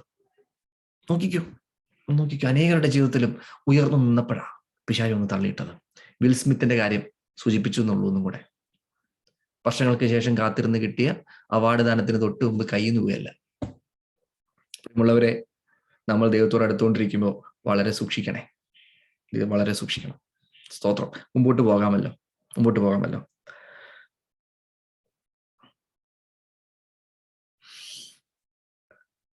സ്തോത്രം. നിന്നെ കൊല്ലണമെങ്കിൽ അത് അവൾക്ക് ആകാമായിരുന്നു ഏലിയാവേ. പക്ഷെ ഇവൻ വന്നേച്ച് കരയുക. യുക്തിയില്ലാത്ത കരച്ചിലാ കേട്ടോ. ക്ഷീണിച്ചു ഒത്തിരി പരിപാടിയൊക്കെ ചെയ്ത് തീയൊക്കെ ഇറക്കിയിട്ടൊക്കെ വന്നതല്ലേ, വലിയ പരിപാടിയൊക്കെ ചെയ്തിട്ട് വന്നല്ലേ, ആള് ക്ഷീണിച്ചിരിക്കുക. ദൈവത്തിന് അറിയാലോ. ദൈവം പോയി എന്ത് ചെയ്തു? അവന് ഭക്ഷണം കൊടുത്തു. അവൻ ഉറങ്ങി. ചോദിച്ചിട്ട് തള്ളി കിടന്ന് ഉറങ്ങി. ദൈവം അവന് വഴക്കൊന്നും ഉണ്ടാക്കിയില്ല. നീ നടന്ന് ഉറങ്ങുന്നതെന്നും ചോദിച്ചില്ല. അവന് ഭക്ഷണം കൊടുത്തു. രണ്ടാമതും നമ്മൾ വായിച്ചു. ഒരു ദൂതൻ അവന്റെ തട്ടി എഴുന്നേറ്റ് തിന്നുക എന്ന് പറഞ്ഞു. അവൻ ഉണർന്നു നോക്കിയപ്പോൾ കന്നമേൽ ചുട്ട അടയും തുരുത്തി വെള്ളവും തലക്കിലിരിക്കുന്നത് കണ്ടു. അവൻ തിന്നും കുടിച്ചു പിന്നെയും കിടന്നുറങ്ങി. യഹോവയുടെ ദൂതൻ 2ാം പ്രാവശ്യം വന്ന് അവനെ എഴുന്നേറ്റ് തിന്നുക. അപ്പോൾ പറഞ്ഞു, എന്ത് പറഞ്ഞു? നിനക്ക് ഒരു ദൂരയാത്ര ചെയ്യുവാനുണ്ടല്ലോ. ഇവിടെ എനിക്ക് അതിനെ കുറിച്ച് ഒരു നല്ല കാര്യം പറയാനുണ്ട്. എന്താണെന്നറിയാമോ? മോശ പറഞ്ഞ പോലെ എന്നെ ഇനി വിളിക്കല്ലേ എന്ന് പറഞ്ഞില്ല. അവൻ എഴുന്നേറ്റു, തിന്നുകുടിച്ചു. ആ ആഹാരത്തിന്റെ ബലം കൊണ്ട് 40 പകലും 40 രാവും ദൈവത്തിന്റെ പർവ്വതമായ ഹോരേബോളം നടന്നു. ഒന്ന് ചിന്തിക്കണേ, അവൻ നടന്നത് ഡേ ആൻഡ് നൈറ്റ് അവൻ നടന്നു. ആ ഭക്ഷണത്തിന്റെ സ്വത്രം സ്വത്രം സ്വത്രം സ്വത്രം സ്വത്രം സ്വത്രം ദൈവം തരുന്ന ഭക്ഷണത്തിന്റെയും വിശ്രമത്തിന്റെയും പ്രത്യേകത കണ്ടോ? പിന്നെ നിനക്ക് ഭക്ഷണവും റെസ്റ്റും വേണ്ടി വരാത്ത പോലെ നീ ഓടും. അപ്പൊ ഒരു സൈലന്റ് ടൈമിൽ ദൈവം നമ്മളെ കൊണ്ടുവന്ന് ഇരുത്തുമ്പോൾ ഓർത്തോണം, ദൈവം നിന്നെ എനർജൈസ് ചെയ്യുക. ലോ ആയിട്ട് കത്തി നിന്ന ഏരിയാവ് താഴത്തോട്ടങ്ങ് പോയെങ്കിലും ആ താഴത്തിൽ നിന്നും ദൈവം അവനെ ബലപ്പെടുത്തുകയാണ്. നിനക്കൊരു വലിയ യാത്രയുണ്ട്. ആ യാത്രയെ കുറിച്ച് കേട്ടപ്പോഴേ അവനങ്ങ് സന്തോഷം. എന്താണെന്നറിയാവോ? നഷ്ടപ്പെട്ട, ശരിക്കും ഡിപ്രഷനല്ലേ ഏലിയാവ് ഇവിടെ കാണിച്ചത്. ഇപ്പൊ ഏലിയാവ് ഇവിടെ കാണിച്ച സ്വഭാവം എന്നാന്നറിയാവോ? സൈക്കോളജിക്കലി സ്പീക്കിംഗ് ആണെങ്കിൽ ഡിപ്രഷൻ, മരിക്കാൻ ആഗ്രഹിച്ച് ഭക്ഷണം കഴിക്കേണ്ടാതെ അവൻ വീട്ടിലല്ല കിടന്നുറങ്ങിയത്. അവൻ അവന്റെ കംപ്ലീറ്റ് സെൻസ് നഷ്ടപ്പെട്ട് ഒരു മൃഗത്തെ പോലെ പോയി കിടക്കുക. ഞാൻ പറഞ്ഞല്ലോ, പണ്ട് ഞാൻ പറഞ്ഞിട്ടുണ്ട്, ചൂരച്ചെടി വലിയ മരമൊന്നും അല്ലെന്നേ, ഒരു കുഞ്ഞി ചെടിയാ, ഒരു ബുഷാ ചൂരച്ചെടി. ഒരു ബുഷിനെ ഈ വിളിക്കുന്നേ. എടാ, ബുഷിന്റെ കീഴിൽ ചെന്നാലും കിടന്ന് ഉറങ്ങുവോ? ബുഷിന്റെ കീഴിൽ കിടക്കുന്ന കാട്ടു ജന്തുക്കളല്ലേ, കുറുക്കന്മാരും മൊയലുകളൊക്കെ അല്ലേ. മനുഷ്യൻ അറ്റ്ലീസ്റ്റ് നല്ല മരത്തിന്റെ കീഴിലേ കിടക്കത്തുള്ളൂ, തണലിന് വേണ്ടി, സ്തോത്രം, പ്രൊട്ടക്ഷന് വേണ്ടിയും. പോട്ടെ, ലോജിക്കില്ലാതെ ഡിപ്രഷന്റെ അതികാഠിന്യം കാണിക്കുന്ന ഓർത്തോണം. അതിലൂടെയും ദൈവത്തിന് സംസാരിക്കാനും പണിയാനുണ്ട്. ആമേൻ ടു ദാറ്റ്. ആമേൻ. സ്തോത്രം സ്തോത്രം സ്തോത്രം സ്തോത്രം സ്തോത്രം. പെട്ടെന്ന് മുമ്പോട്ട് പോകാൻ ആഗ്രഹിക്കുന്നു. അവൻ എഴുന്നേറ്റ് തിന്നു കുടിച്ചു. ആഹാരത്തിന്റെ ബലം കൊണ്ട് അങ്ങനെ അവൻ കടന്നുപോയി. അവിടെ അവനൊരു ഗുഹയിൽ കിടന്ന് രാപാർത്തു. അന്നേരം 40 ദിവസവും രാവും കഴിഞ്ഞപ്പോൾ അവനൊരു ഗുഹയിൽ കടന്നു. അവിടെ അവൻ വിശ്രമിക്കുന്നതായിട്ട് നമ്മൾ കാണുന്നു. പക്ഷേ അപ്പോൾ അവന് യഹോവയുടെ അരുളപ്പാടുണ്ടായി, ഏലിയാവേ, ഇവിടെ നിനക്ക് എന്ത് കാര്യം? നമ്മൾ ശ്രദ്ധിക്കേണ്ട ഒരു കാര്യമുണ്ട് കേട്ടോ. ദൈവം ബലപ്പെടുത്തിയിട്ട് 40 രാവിലെ 40 പകരം നടക്കുമ്പോൾ ഡയറക്ഷൻ നോക്കിക്കോണം. ദൈവം അകലത്തെ സ്ഥലത്തോട്ടല്ല പുള്ളി പോയത്. നിനക്ക് ഇവിടെ എന്താ കാര്യം? നിനക്ക് ഈ ബലം മുഴുവൻ തന്നെ ഇവിടേക്ക് വരാനാ? സ്തോത്രം. ഇതല്ലേ കർത്താവ് ചോദിച്ചതിന്റെ സാരം. എനിക്ക് ഒത്തിരി സന്തോഷമുണ്ട്. ഇതിന് കുറച്ചും കൂടി മുമ്പോട്ട് പോകാം. ക്ലിന്റൺ, കുറച്ചും കൂടി വാക്യങ്ങൾ വായിച്ചു തരാമോ?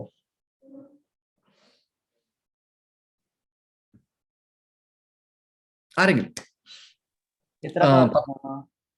10 മുതൽ വായിച്ചോളൂ. 10 മുതൽ മുൻപോട്ട് കുറച്ച് വാക്യം. സൈന്യങ്ങളുടെ ദൈവമായ യഹോവയ്ക്ക് വേണ്ടി ഞാൻ വളരെ ശുഷ്കാന്തിച്ചിരിക്കുന്നു. ഇസ്രായേൽ മക്കൾ നിന്റെ നിയമത്തെ ഉപേക്ഷിച്ച് നിന്റെ യാഗപീഠങ്ങളെ ഇടിച്ചു. നിന്റെ പ്രവാചകന്മാരെ വാൾ കൊണ്ട് കൊന്നുകളഞ്ഞു. ഞാൻ ഒരുത്തൻ മാത്രം ശേഷിച്ചിരിക്കുന്നു. അവർ എനിക്കും ജീവഹാനി വരുത്തുവാൻ നോക്കുന്നു എന്ന് പറഞ്ഞു. നീ പുറത്തു വന്ന് പർവ്വതത്തിൽ യഹോവയുടെ മുൻപാകെ നിൽക്ക എന്ന് അവൻ കൽപ്പിച്ചു. അപ്പോൾ ഇതാ യഹോവ കടന്നു പോകുന്നു. ശക്തിയുള്ള ഒരു കൊടുങ്കാറ്റ് യഹോവയുടെ മുൻപിൽ പർവ്വതങ്ങളെ കീറി പാറകളെ തകർത്തു. എന്നാൽ കാറ്റിൽ യഹോവ ഇല്ലായിരുന്നു. കാറ്റിന്റെ ശേഷം ഒരു ഭൂകമ്പം ഉണ്ടായി. ഭൂകമ്പത്തിലും യഹോവ ഇല്ലായിരുന്നു. ഭൂകമ്പത്തിന്റെ ശേഷം ഒരു തീ. തീയിലും യഹോവ ഇല്ലായിരുന്നു. തീയുടെ ശേഷം സാവധാനത്തിൽ ഒരു മൃദുസ്വരം ഉണ്ടായി. ഏലിയാവ് അത് കേട്ടിട്ട് തന്റെ പുതപ്പ് കൊണ്ട് മുഖം മൂടി പുറത്തു വന്നു. ഗുഹാമുഖത്ത് നിന്നു. ഏലിയാവെ, ഇവിടെ നിനക്ക് എന്ത് കാര്യം എന്ന് ചോദിക്കുന്ന ഒരു ശബ്ദം അവൻ കേട്ടു. അതിന് അവൻ, സൈന്യങ്ങളുടെ ദൈവമായ യഹോവയ്ക്ക് വേണ്ടി ഞാൻ വളരെ ശുഷ്കാന്തിച്ചിരിക്കുന്നു. ഇസ്രായേൽ മക്കൾ നിന്റെ നിയമത്തെ ഉപേക്ഷിച്ചു, നിന്റെ യാഗപീഠങ്ങളെ ഇടിച്ചു, നിന്റെ പ്രവാചകന്മാരെ വാൾ കൊണ്ട് കൊന്നുകളഞ്ഞു. ഞാൻ ഒരുത്തൻ മാത്രം ശേഷിച്ചിരിക്കുന്നു. എനിക്കും അവർ ജീവഹാനി വരുത്തുവാൻ നോക്കുന്നു എന്ന് പറഞ്ഞു. യഹോവ അവന് അരുളി ചെയ്തത് എന്തെന്നാൽ, നീ പുറപ്പെട്ട് ദമ്മേശേക്കിന്റെ മരുഭൂമി വഴിയായി മടങ്ങിപ്പോകാം. നീ എത്തുമ്പോൾ ഹസായേലിനെ അരാമിന് രാജാവായിട്ട് അഭിഷേകം ചെയ്യുക. നിംശിയുടെ മകനായ യേഹൂവിനെ ഇസ്രായേലിന് രാജാവായിട്ട് അഭിഷേകം ചെയ്യണം. ആബേൽ മെഹോലയിൽ നിന്നുള്ള സാഫാത്തിന്റെ മകനായ എലീശായെ നിനക്ക് പകരം പ്രവാചകനായിട്ട് അഭിഷേകം ചെയ്യുകയും വേണം. ഹസായേലിന്റെ വാളിനെ തെറ്റിപ്പോകുന്നവരെ യേഹു കൊല്ലും. യേഹുവിന്റെ വാളിനെ തെറ്റിപ്പോകുന്നവനെ എലീശ കൊല്ലും. എന്നാൽ ബാലിന് മടങ്ങാത്ത മുഴങ്കാലും അവനെ ചുംബനം ചെയ്യാത്ത വായുമുള്ളവരായി ആകെ 7000 പേരെ ഞാൻ ഇസ്രായേലിൽ ശേഷിപ്പിച്ചിരിക്കുന്നു. അങ്ങനെ അവൻ അവിടെ നിന്ന് പുറപ്പെട്ട് സാഫാത്തിന്റെ മകനായ എലീശയെ കണ്ടെത്തി. അവൻ 12 ഏർക്കാൾ 18 വരെ വായിച്ചാൽ മതി. Thank you. ചരിത്രം നമുക്കറിയാം, എങ്കിലും ഞാനൊന്ന് വായിപ്പിക്കാൻ കാരണമുണ്ട്. 9-ാം വാക്യം ശ്രദ്ധിച്ചോ. അവൻ അവിടെ ഗുഹയിൽ കിടന്ന് രാപാർത്തു. അപ്പോൾ അവന് യഹോവയുടെ അരുളപ്പാടുണ്ടായി, ഏലിയാവേ, ഇവിടെ നിനക്ക് എന്ത് കാര്യം എന്ന് ചോദിച്ചു. അടുത്തത് നമ്മൾ വീണ്ടും വായിക്കുന്നത് കാറ്റ്, ഭൂകമ്പം, തീയ, മൃദുസ്വരം, അല്ലേ? സ്വത്രം സ്വത്രം സ്വത്രം സ്വത്രം.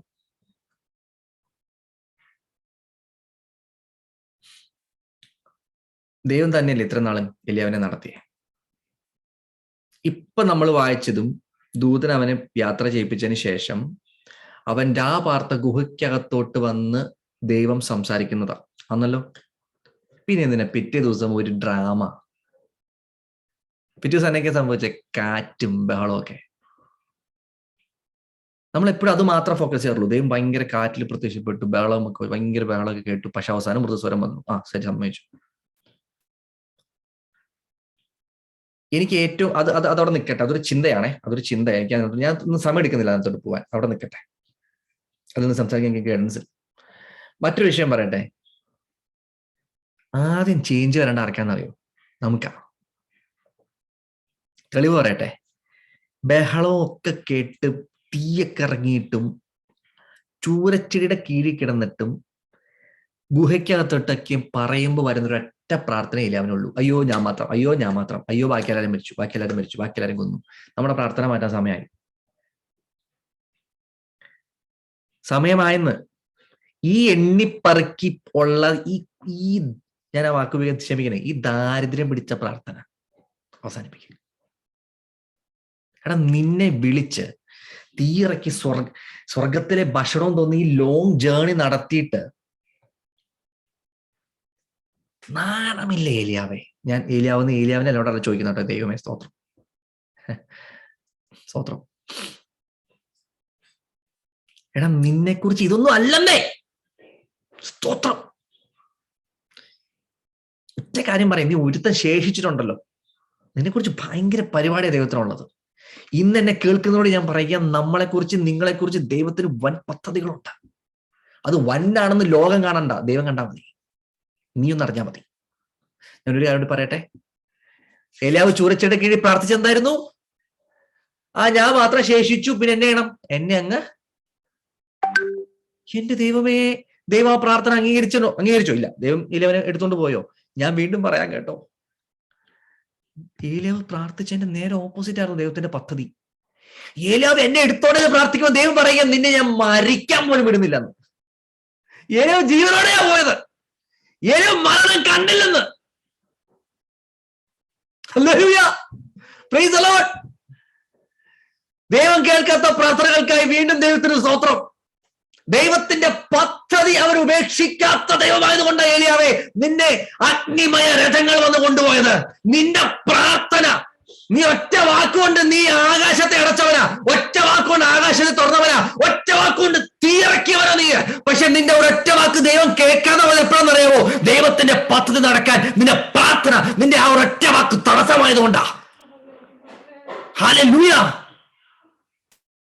രഥത്തെ കയറ്റി കൊണ്ടുപോകാൻ പ്ലാൻ ഇട്ടപ്പോ ദൈവത്തോട് അവൻ പറയുക, എന്നെ അല്ലാണ്ട് മരിപ്പിച്ച, എന്നെ കൊന്നങ്ങ് കൊണ്ടുപോകാൻ, എന്നെ എടുത്തോളാൻ, എനിക്ക് മതി.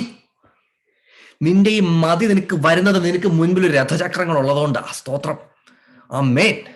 അഗ്നിമയ രഥങ്ങൾ നിന്നെ കൊണ്ടുപോകുമെന്ന് അറിയാവുന്നത് കൊണ്ടാ ഏലിയാവേ നിനക്ക് ഈ ഒരു താഴ്മ പോലും വരേണ്ടി വന്നത്. സ്തോത്രം, സ്തോത്രം, സ്തോത്രം. ഒന്നുമില്ല ഇനി പ്രശംസിക്കാൻ. ഹല്ലേലൂയ. തീയിറക്കിയതോ ആകാശത്തെ അടച്ചതോ തുറന്നോ ഒന്നുമില്ല ഏലിയാവിന് പറയാൻ. ഞാൻ ചൂരച്ചയുടെ കീഴിൽ കരഞ്ഞുകൊണ്ട് കിടന്നപ്പോൾ എന്നെ കണ്ടൊരു ദൈവമുണ്ട്. ഹല്ലേലൂയ. അത് തന്നെ ആവട്ടെ നമ്മുടെ സാക്ഷ്യം. വലിയ കാര്യങ്ങളൊക്കെ ചെയ്ത് നമുക്ക് പറയാനുണ്ടല്ലോ. ഞാൻ പണ്ട് പ്രവചിച്ചതാ, ഞാൻ പണ്ട് പ്രാർത്ഥിച്ചപ്പോൾ ഒത്തിരി സംഭവം ഉണ്ടായതാ, കുറെ പേര് രക്ഷിക്കപ്പെട്ടതാ, കുറെ പേർക്ക് വിടുതലുണ്ടായതാ, ഒന്നും ഇനി പറയാനില്ല. എന്റെ ഏറ്റവും ലോലിയസ്റ്റ് കണ്ടൊരു ദൈവം എനിക്കുണ്ട്. അതായിരിക്കണം നമ്മുടെ സാക്ഷി. നമുക്ക് ഒത്തിരി വലിയ വലിയ കാര്യങ്ങളൊക്കെയാണ് സാക്ഷ്യം പറയാനുള്ളൂ. പക്ഷെ ദൈവം ശരിക്കും നമ്മളെ പഠിപ്പിക്കുന്ന എപ്പോഴാണെന്നറിയാമോ? ഒന്നുമില്ലടാ, നീ ഒരു കുന്തമല്ലെന്ന് പറയാനാ. അമേൻ, അമേൻ, സ്തോത്രം. എന്നെ ആ ചൂരച്ചയുടെ കീഴിൽ വേറെ ആരും കണ്ടില്ല കേട്ടോ. അയച്ച ദൂതനും ദൈവമേ കണ്ടുള്ളൂ കേട്ടോ, ചൂരച്ചയുടെ കീഴിൽ കിടക്കുന്ന ഏലിയാവിനെ. സ്തോത്രം, സ്തോത്രം. നിന്നെ ദൈവം കാണുന്നുണ്ട് കേട്ടോ. നീ ചൂരച്ചയുടെ കീഴിലാണെങ്കിലും നിന്നെ ദൈവം കാണുന്നുണ്ട്. അതിനായി ദൈവത്തിന് സ്തോത്രം. Price the Lord. പക്ഷെ സത്യമായ സങ്കടമാട്ടോ. പക്ഷെ ഏലിയാവ് പറഞ്ഞു, ഏലിയാവ് തെറ്റൊന്നുമല്ല, ഫേക്ക് ആയിട്ടുള്ള പ്രാർത്ഥന അല്ലായിരുന്നു കേട്ടോ. ഏലിയാവ് പ്രാർത്ഥിച്ചൊന്നുകൊണ്ട് ശ്രദ്ധിച്ചേ, 10-ാം വാക്യം. സൈന്യങ്ങളുടെ ദൈവമായ യഹോവേ, ഞാൻ യഹോവയ്ക്ക് വേണ്ടി വളരെ ശുഷ്കാന്തിച്ചിരിക്കുന്നു. ശുഷ്കാന്തി കൂടിയതുകൊണ്ട് വന്ന ഡിപ്രഷനാ കേട്ടോ, അല്ലാണ്ട് കാറ് കിട്ടാത്തതിന്റെ ഡിപ്രഷൻ അല്ലായിരുന്നു. ആഹാബിന്റെ രഥം പോലത്തെ രഥം കിട്ടിയില്ല എന്നുള്ള ഡിപ്രഷൻ അല്ലായിരുന്നു. അടുത്ത ശ്രദ്ധിച്ചു നോക്കി, സങ്കടം. ശരിക്കും ഏലിയാവിന്റെ സങ്കടം കേട്ടോണം. ഇസ്രായേൽ മക്കൾ നിന്റെ നിയമത്തെ ഉപേക്ഷിച്ച് നിന്റെ യാഗപീഠങ്ങളെ ഇടിച്ച് നിന്റെ പ്രവചന്മാരെ വാൾകൊണ്ട് കൊന്നു കളഞ്ഞു. കർത്താവേ, യഹോവേ, നിന്റെ മക്കള്, ഇസ്രായേൽ മക്കൾ എന്ന് പറയുമ്പോ ആരാ?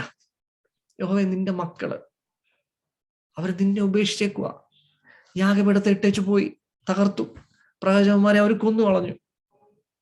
യേശു കർത്താവ് പറയുന്നില്ലേ, ആ വേദനയായില്ലേ അവനുള്ളത്.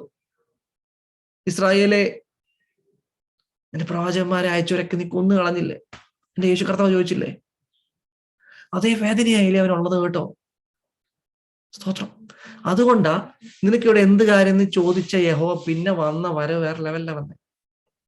നമ്മൾ വായിച്ചല്ലോ, പുറത്തോട്ട് വരാൻ പറഞ്ഞു. 11-ാം വാക്യം, നീ പുറത്തു വന്ന് പർവ്വതത്തിൽ യഹോവയുടെ മുമ്പാകെ നിൽക്കുക. നീ ഗുഹയ്ക്കകത്ത് കയറിക്കൊണ്ടുള്ള നിന്റെ പരിപാടി അവസാനിപ്പിക്കുക. നീ എന്നോട് വന്ന് സംസാരിക്കാം. നീ മുഖാമുഖം വരാൻ പറഞ്ഞു. സ്തോത്രം. നിങ്ങൾ ശ്രദ്ധിച്ചോണം കേട്ടോ, ഞാൻ വീണ്ടും പറയുകയാ, നിങ്ങൾ ശ്രദ്ധിക്കണേ. മോശ കേണ അപേക്ഷിച്ചിട്ട് നീ എന്റെ പുറം മാത്രം കാണുള്ളൂ എന്ന് പറഞ്ഞു. ഇവിടെ ഏലിയാവിന്റെ മുമ്പിൽ ദൈവം ഫുള്ളായിട്ട് പ്രത്യക്ഷപ്പെട്ടൊന്നും തെളിവില്ല. എങ്കിലും ഞാൻ പറയുകയാ, മോശ കരഞ്ഞ് അപേക്ഷിച്ചപ്പോൾ അവന് അവസരം കൊടുത്തേ. രണ്ടിടത്തും. പക്ഷെ മറ്റൊരു കാര്യം ശ്രദ്ധിക്കാറുണ്ടേ. സ്തോത്രം. പുറത്ത് പർവ്വതത്തിൽ യഹോവയുടെ മുമ്പാകെ നിൽക്കുക എന്ന് കൽപ്പിച്ചു. അപ്പോൾ ഇതാ യഹോവ കടന്നു പോകുന്നു, ശക്തിയുള്ള ഒരു കൊടുങ്കാറ്റ്. അത് യഹോവയുടെ മുമ്പിൽ പർവ്വതങ്ങളെ കീറി പാറകളെ തകർത്തു. എന്നാൽ കാറ്റിൽ യഹോവ ഇല്ലായിരുന്നു. കാറ്റിന് ശേഷം ഒരു ഭൂകമ്പം ഉണ്ടായി, ഭൂകമ്പത്തിലും യഹോവ ഇല്ലായിരുന്നു. ഭൂകമ്പത്തിന്റെ ശേഷം ഒരു തീയിലും യഹോവ ഇല്ലായിരുന്നു. തീയുടെ ശേഷം സാവധാനത്തിൽ ഒരു മൃദുസ്വരം. ആമേൻ. ഇതിനെക്കുറിച്ച് വേദപണ്ഡിതന്മാരും പറയുന്നൊരു കാര്യമുണ്ട്, ചിന്തിച്ചോണം കേട്ടോ. കാറ്റടിക്കുക, കീറിക്കളയുന്ന കാറ്റ്, പർവ്വതങ്ങളെ കീറിക്കളയുന്ന കാറ്റ്, ഭൂകമ്പം, പാറകൾ തകരുന്ന ഭൂകമ്പം. അപ്പൊ ഏലിയാവ് എവിടെ? ഏറലാന്നോ? ഏലിയാവിനെ ഒരു ഗുഹ പോലെ, അല്ലെങ്കിൽ ഒരു ഗുഹയ്ക്കകത്ത്, അല്ലെങ്കിൽ ഒരു പാറയുടെ മറവിൽ മോശയോട് കൽപ്പിച്ച ദൈവം ഏലിയാവിനോടും അത് തന്നെ ചെയ്തിരിക്കണമെന്നാ വേദപണ്ഡിതന്മാര് പറയുന്നേ. മോശയെ, എന്റെ മുഖം നിനക്ക് കാണാൻ നിനക്ക് കഴിയത്തില്ല, നീ മരിച്ചു പോകും. അതുകൊണ്ട് ഞാൻ എൻ്റെ പിൻഭാഗം നിന്നെ കാണിക്കും. നീ ഒരു പാറയുടെ പിളർപ്പിൽ മറഞ്ഞു നിൽക്കണം. ഏലിയാവിനെയും ഇതേ ഒരു അനുഭവത്തിലാട്ടോ ദൈവം നിർത്തിയേക്കുന്നേ. നിന്റെ താണവസ്ഥയിലും നീ ഓർത്തോണം, നീ നിൽക്കുന്നത് പിളർന്ന പാറയായ ക്രിസ്തുവിലാ. ഹല്ലേലൂയ. ആ പിളർന്ന പാറയായ ക്രിസ്തുവിലെ ആ പിളർപ്പിൽ നിർത്തിയിരിക്കുന്നത് കൊണ്ട് പ്രിയമുള്ളവരെ നമ്മൾ ഇന്ന് ദൈവസന്നിധിയിലായിരിക്കുന്നത്. ഹല്ലേലൂയ. ആ പിളർപ്പിൽ ആ ക്രിസ്തുവിൽ മറഞ്ഞു തന്നെ ഇരിക്കുവാൻ ദൈവം നമ്മളെ സഹായിക്കട്ടെ. വേണ്ട, ഒന്നും പുറത്തെടുക്കണ്ട, തീയിറക്കിയതൊന്നും പുറത്തെടുക്കല്ലേ ഏലിയാവേ. നീ മറഞ്ഞിരുന്നോണം. പാറകളെ തകർക്കുന്നത് കടന്നു പോവുകയാ, പർവ്വതങ്ങളെ കീറുന്ന ശക്തി കടന്നു പോവുകയാ. നീ മറഞ്ഞിരിക്ക. ഹല്ലേലൂയ. അതിനിടയിൽ വ്യക്തമായൊരു മൃദുസ്വരം. എന്താണെന്നറിയാവോ? ദൈവത്തിനറിയാം ഇത് കണ്ടാവൻ ഭയപ്പെട്ടു പോകത്തേ ഉള്ളൂ. ഏലിയാവിനോട് ദൈവത്തിന്റെ മൃദുസ്വരത്തിൽ നിന്ന് അവൻ സംസാരിക്കുകയാണ്. ശ്രദ്ധിച്ചോണം കേട്ടോ. ഏലിയാവ് അത് കേട്ടിട്ട് തന്റെ പുതപ്പ് കൊണ്ട് മുഖം മൂടി പുറത്തു വന്നു, ഗുഹാമുഖത്ത് നിന്നു. കണ്ടോ, ഗുഹയുടെ അകത്തായിരുന്നു. അതിന്റെ പുറത്തോട്ട് കൊണ്ടുപോയി ക്രിസ്തുവിന്റെ ആ വെളിച്ചത്തിൽ കണ്ടോ. നിങ്ങൾ ശ്രദ്ധിച്ചോണേ.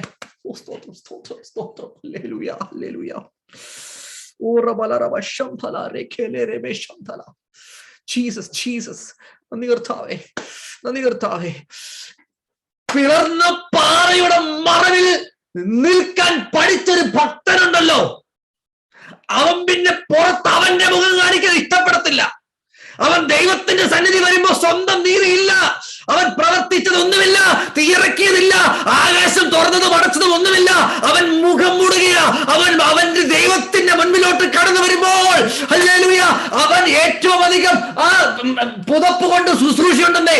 ആ പുതപ്പിന് വേണ്ടിയാണ് എലീശ കാത്തിരുന്നത്. പക്ഷെ ആ ശുശ്രൂഷയുടെ പുതപ്പുണ്ടല്ലോ, ആ അഭിഷേകത്തിന്റെ പുതപ്പുണ്ടല്ലോ, അവൻ അവിടെ പ്രവർത്തികളൊന്നും കാണിക്കാനല്ല ഉപയോഗിച്ചത്, അവനെ തന്നെ മറയ്ക്കുവാൻ.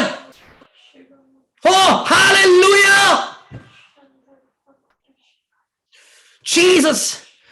നിന്റെ പ്രവൃത്തിയൊക്കെ മാറ്റിവെച്ച് ദൈവത്തിന്റെ സന്നിധി ചെല്ലുമ്പോണ്ടല്ലോ, ആ ക്രിസ്തുവിന്റെ മറവിൽ നിൽക്കുവാൻ, അഭിഷേകം ഉണ്ടെന്നൊക്കെ പറഞ്ഞു, നല്ല കാര്യമാണ്. പക്ഷെ അഭിഷേകത്തിന്റെ മറവിൽ നീ നിന്നെ തന്നെ മറച്ചോണം. നീ വെളിപ്പെടണ്ട.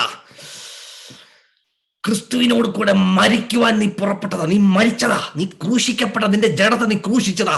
നീ വെളിപ്പെടണ്ട. ചൂരച്ചിടക്ക് കീഴക്കിടന്ന് യഹോവയോട് എന്നെ എടുത്തോളാൻ പറഞ്ഞ വീരവാദമൊന്നും ഇവിടെ ഇല്ല. ഇവിടെ മറഞ്ഞു വരി ഭയപ്പെട്ട് വരികയാ. ദൈവസന്നിധി നിൽക്കുമ്പോൾ ഒരു താഴ്മ വരുവാൻ നമുക്കിടയായി തീരട്ടെ. ദൈവത്തെ ഉള്ളതുപോലെ ഒന്ന് മനസ്സിലാക്കുവാൻ നമുക്ക് ലഭിച്ചത് ആ കീറിക്കളഞ്ഞ കാറ്റടിക്കാതെ നീ സൂക്ഷിച്ചതെന്നറിയാമോ? ആ ക്രിസ്തുവിന്റെ മറവന്നേ.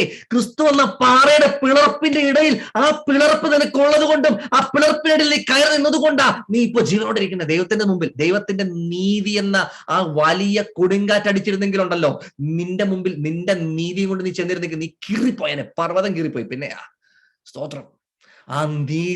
ആ നീതിയുള്ള ന്യായവിധി എന്നിൽ നിന്ന് എടുത്ത് മാറ്റിയത് ആ ക്രിസ്തു എന്ന എനിക്ക് വേണ്ടി പിളർന്ന പാറയാ. ആ പാറയുടെ പിളർപ്പാ എന്നെ മറച്ചത്. ജീസസ്.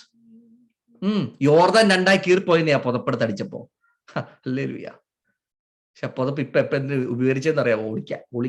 ഒളിക്കാൻ. സ്തോത്രം. ആമേൻ. എത്ര ബ്യൂട്ടിഫുൾ അല്ലേ നമ്മുടെ ദൈവം. സ്തോത്രം. എത്ര പവർഫുൾ ആണ് നമ്മുടെ ദൈവം. എത്ര ശക്തനാ, എത്ര മഹാന നമ്മുടെ ദൈവം. എത്ര എനിക്ക് വാക്ക് കിട്ടുന്നില്ല. How awesome. Praise God. എനിക്കറിയത്തില്ല, ഞാൻ മനസ്സിലാക്കുന്ന പോലെ നിങ്ങൾ മനസ്സിലാക്കാൻ ദൈവം നിങ്ങൾക്ക് കൃപ തരട്ടെ. നമുക്ക് എല്ലാവർക്കും ദൈവം, എനിക്കും കൃപ പോരാ കേട്ടോ, ഇനിയും വേണം. നമ്മുടെ ദൈവത്തെ കുറിച്ച് ഒന്ന് മനസ്സിലാക്കിയോണ്ടല്ലോ. ഇനിയിപ്പൊ ഇസബേൽ വിഷയമാണോ? ഒന്ന് പറഞ്ഞേ. ഇനി നിങ്ങളൊന്ന് പറഞ്ഞേ. ഇത്രയും കേട്ടിട്ട് നിങ്ങളൊന്ന് പറഞ്ഞു ഇസബേൽ വിഷയമാണോ? ഇനി ആർക്കാ ജീവിക്കാൻ ആഗ്രഹം വരാത്തെ? എന്നെ കേൾക്കുന്നവരെ കേട്ടോ, നമുക്ക് ഇനിയും കൊണ്ട് കാര്യങ്ങൾ ചെയ്യാം. ഹല്ലേലൂയ. ഈ ദൈവം നമ്മുടെ കൂടെ ഉള്ളേ. പക്ഷെ പരാതി പഴയത് തന്നെയായിരുന്നു കേട്ടോ. 14-ാം വാക്യത്തിൽ അതിന് അവൻ, സൈന്യങ്ങളുടെ ദൈവമായ യഹോവേ, ഞാൻ നിനക്ക് വേണ്ടി ശുഷ്കാന്തിച്ചു, ഇസ്രായേൽ മക്കൾ നിന്റെ നിയമത്തെ ഉപേക്ഷിച്ചു, യാഗപീഠങ്ങളെ ഇടിച്ചു. സെയിം സാധനം തന്നെ പ്രാർത്ഥിക്കുക. യഹോവ അവനോട് അരുളി ചെയ്തത് നിരക്കെ പറഞ്ഞ് നിർത്തിക്കും കേട്ടോ. അതങ്ങനെ എഴുതിയിട്ടില്ല. 15-ാം വാക്യത്തിൽ പറയുക. അതിനൊന്നും അഡ്രസ് ചെയ്യുന്നില്ല ദൈവം. ആ പറഞ്ഞ ഒരു കാര്യത്തെ ദൈവം അഡ്രസ് ചെയ്തില്ല എന്നുള്ളതാ ദൈവത്തിന്റെ മറുപടിയിൽ. അഡ്രസ് ചെയ്തേ ഇല്ല. നിന്റെ ശുഷ്കാന്തിയുടെ ആരും ദൈവം ചോദിച്ചില്ല. ദൈവം അതിനെ കുറിച്ച് മറുപടിയും പറഞ്ഞില്ല. ശരിയാണ് ഏലിയാവേ, നീ വളരെ ശുഷ്കാന്തിച്ചിരുന്നു എങ്കിൽ അതുകൊണ്ട് നിനക്ക് അങ്ങനെയൊന്നും കർത്താവ് പറഞ്ഞില്ല. പിന്നെ ഇസ്രായേൽ മക്കൾ മുഴുവൻ ദൈവം എന്താ പറഞ്ഞെന്ന് ശ്രദ്ധിച്ചു നോക്കിക്കേ. നീ പുറപ്പെട്ട് ദമ്മേശേക്കിന്റെ മരുഭൂമി വഴിയായി മടങ്ങിപ്പോവുക. നീ വന്ന വഴി മുഴുവൻ തെറ്റായിട്ടാ വന്നത്. നീ മടങ്ങിപ്പോ. നിനക്ക് ആ അട തന്നത് ഇങ്ങോട്ട് വരാനല്ലായിരുന്നു. നീ മടങ്ങിപ്പോ. നീ എത്തുമ്പോൾ ഹസായലിനെ ആരാമിന് രാജാവായിട്ട് അഭിഷേകം ചെയ്യുക. നിംഷിയുടെ മകനായ യെഹൂവിനെ ഇസ്രായേലിനെ. അപ്പോൾ 2 രാജാക്കന്മാരെ അഭിഷേകം ചെയ്യുന്ന കാര്യം. 3-ാമത് ആബേൽ മഹോലയിൽ സാഫാത്തിന്റെ മകനായ എലീശയെ നിനക്ക് പകരം പ്രവാചകനായിട്ട് അഭിഷേകം ചെയ്യുക. പക്ഷേ മൊത്തത്തിൽ ദൈവം ആൻസർ ചെയ്തൊരു വിഷയമുണ്ട്. എന്താണെന്നറിയാവോ? അവന്റെ ഭാരത്തെ. മറുപടി തെളിവ് എന്നാന്നറിയാമോ? 17-ാം വാക്യമാ. ഹസായേലിന്റെ വാളിന് തെറ്റിപ്പോകുന്നവനെ യേഹു കൊല്ലും, യേഹുവിന്റെ വാളിന് തെറ്റിപ്പോകുന്നവനെ എലീശ കൊല്ലും. എന്ന് ഞാൻ എന്നാ കുറെ പേരെ കൊല്ലാൻ വേണ്ടിയാണോ അവൻ ആഗ്രഹിച്ചത്? അല്ല. ദൈവത്തിന്റെ ന്യായവിധി ക്ലിയർ കട്ടായിട്ട് അതിന്റെ സമയത്ത് ദൈവം ചെയ്യും. ആമേൻ. നിന്റെ പ്രശ്നം അതല്ലായിരുന്നു. ഏലിയാവെ, നിന്നോടും വാളെടുത്ത് വളം വയ്ക്കാനൊന്നും പറഞ്ഞില്ലായിരുന്നു അല്ലേ? ശരിക്കും അങ്ങനെ ഇവിടെ എഴുതിയിട്ടില്ല. ഏലിയാവിനോട് ദൈവം വാളെടുത്ത് ബാലിന്റെ പ്രവാചകന്മാരെ കൊല്ലാൻ പറഞ്ഞതായിട്ടും ഞാൻ നോക്കിയിട്ട് കണ്ടില്ല. അപ്പൊ അതിന്റെ അർത്ഥം ഇത്രയേ ഉള്ളൂ, ന്യായവിധി ഞാൻ ചെയ്യും. You don't have to worry about it. പക്ഷെ നീ അതിന് കുറെ പേര് ആക്കി വെക്കണം. പിന്നെ വലിയ സങ്കടമായിരുന്നു. എന്താ? ഞാനൊരുത്തം മാത്രം ശേഷിച്ചു. അപ്പൊ നിനക്ക് ആദ്യം വേണ്ടത് ഒരു നല്ലൊരു കമ്പാനിയൻ വേണം. നീ എന്ത് ചെയ്യണം? എലീശ അഭിഷേകം ചെയ്യണം. എലീശ അഭിഷേകം ചെയ്യുമ്പോൾ ഏലിയാവ് അറിഞ്ഞില്ല ഇവൻ പുറകെ ഇങ്ങനെ കൂടുമെന്ന്. ഏലിയാവ് അറിഞ്ഞില്ല. ഏലിയാവ് അന്ന് ഒരു ഒറ്റയ്ക്കാ ജീവിച്ച ശീലം. പിന്നെ ഇവൻ പോവാത്തൊരു ടീമായി മാറി. എടാ, നീ തിരിച്ചു വെക്കോ? ഇല്ല, ഞാൻ വരുവാന്നേ. ഇങ്ങനെ കൂടുന്ന ഒരു കമ്പാനിയനെ, ദൈവത്തിന് സ്തോത്രം കേട്ടോ. ദൈവം നല്ല കമ്പാനിയനെ ഒരുക്കും. ആത്മാവിൽ തളർന്നവന് ദൈവം നല്ല കമ്പാനിയനെ ദൈവം കൊടുക്കും കേട്ടോ. അല്ലെങ്കിൽ ആദാമിന് കൊടുത്തില്ലേ? ദൈവത്തിന് സ്തോത്രം. ആമേൻ. സ്തോത്രം. പിന്നെ എന്നിട്ടും പറയുക, എടാ നിന്റെ മെയിൻ പ്രശ്നം എന്താ? നീ മാത്രം ശേഷിച്ചു. അടുത്തത്, എന്നാൽ ബാലിന് മടങ്ങാത്ത മുഴങ്കാലും അവനെ ചുംബനം ചെയ്യാത്ത വായുള്ളവരുമായി ആകെ 7000 പേരെ. ഞാൻ ഉള്ള കാര്യം പറയാം. എലീശ മാത്രമെങ്കിലും ഉണ്ടായിരുന്നെങ്കിൽ ചിലപ്പോൾ ഏലിയാവ് ഈ പരാതി പറയത്തില്ലായിരുന്നു. 7 പേരെ കൂടി കിട്ടിയെങ്കിൽ അവൻ അങ്ങനെ റിജോയ്സ് ചെയ്തേനെ. പക്ഷെ പറയാ, നിനക്കറിയത്തില്ല, പക്ഷെ 7000 പേരെ ശേഷിപ്പിച്ചിട്ടുണ്ട്. ഇതിൽ നിന്നൊരു കാര്യം കൂടി ഞാൻ വ്യക്തമായിട്ട് പറയാം. ദേശം തകർന്ന് തരിപ്പണമായി കിടക്കുമ്പോഴും ഒളിച്ചു താമസിച്ച ഏലിയാവ് ഫേമസ് ആയിരുന്നു കേട്ടോ. ഏലിയാവ് ക്ഷാമം വരുത്തിയിട്ടും യഹോവയെ കുറ്റം പറയാത്തവരായി 7000 പേര്. ആ ഏലിയാവിന്റെ പ്രവൃത്തിയും ജീവിതവും ശുശ്രൂഷയിൽ വെളിപ്പെട്ടത് 3-4 തവണയേ ഉള്ളൂ. പക്ഷെ അവന്റെ ജീവിതം, അവൻ ദൈവത്തിനെ വിട്ടൊരു പരിപാടിക്ക് പോകത്തില്ലെന്നുള്ള അവന്റെ സാക്ഷ്യം ആ 7000 പേർക്ക് പ്രചോദനമായിരുന്നു എന്ന് ഞാൻ വിശ്വസിക്കുകയാണ്. ചില വേദപണ്ഡിതന്മാർ അങ്ങനെ അഭിപ്രായപ്പെട്ടിട്ടുണ്ട്. ആ 7000 പേര് നിലനിൽക്കാൻ കാരണം ഏലിയാവിന്റെ പുറത്ത് കാണാത്ത അവന്റെ ഒരു ശുശ്രൂഷ ഉണ്ടായിരുന്നു, അവന്റെ വ്യക്തിപരമായ പ്രാർത്ഥനാ ജീവിതം. അത് അറിയുന്ന കുറച്ചുപേരുണ്ടായിരുന്നു. അല്ലെങ്കിൽ അതിനെ, ആ ഒരു ക്വാളിറ്റിയെ കണ്ട് തങ്ങളുടെ ജീവിതവും ഇല്ല, ഏലിയാവ് നിൽക്കുന്ന കണ്ടില്ലേ, നമുക്ക് നിൽക്കണം എന്ന് പറഞ്ഞ ശേഷിപ്പ്. ഏലിയാവെ, നമ്മുടെ ശുശ്രൂഷയ്ക്ക് ചിലർ എന്നോട് പറയാറുണ്ട്, അത് ചെയ്യണം, ഇത് ചെയ്യണം, യൂട്യൂബിൽ കൂടെ പ്രൊമോഷൻ ചെയ്യണം, നിങ്ങൾ FB കൂടെ പേജ് തുടങ്ങണം, അത് ചെയ്യണം, പാട്ടൊക്കെ പാടുന്നുണ്ടല്ലോ, നിങ്ങൾ അതൊക്കെ ചെയ്യണം. എനിക്ക് FB അക്കൗണ്ട് പോലും ഇല്ല.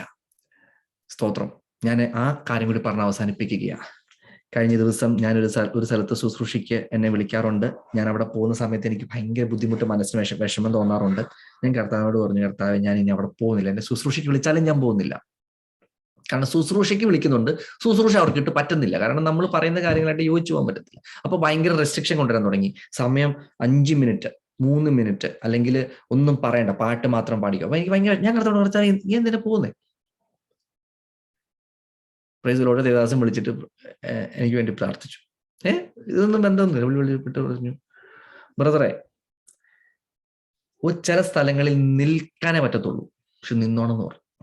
മിണ്ടാൻ പറ്റത്തില്ല, ചില സ്ഥലത്ത് നിൽക്കാനേ പറ്റത്തുള്ളൂ, നിന്നോണം എന്ന് പറഞ്ഞു. നിന്റെ നിപ്പിനെ നോക്കി രക്ഷിക്കപ്പെടുന്നവരവിടെ ഉണ്ടെന്ന് പറഞ്ഞു. സ്തോത്രം, സ്തോത്രം, ദൈവത്തിന് സ്തോത്രം. ഞാൻ ഹൃദയത്തിൽ നിന്ന് വളരെ സന്തോഷത്തോടെയാണ്, ഞാൻ ഗദ്ഗതത്തോടെയാണ് ഞാൻ ഇത് പറയുന്നത്. എടാ, അവനെ ഒന്ന് റെപ്രസെന്റ് ചെയ്ത് നിൽക്കാൻ പറ്റിയാല് പ്രസംഗിക്കാനോ പാടാനോ ഒന്നും വേണ്ടെന്നേ. അമ്മേ, നിന്റെ നിൽപ്പിനെ ഒരു സാക്ഷ്യമാക്കി മാറ്റുന്ന ദൈവമാണ്.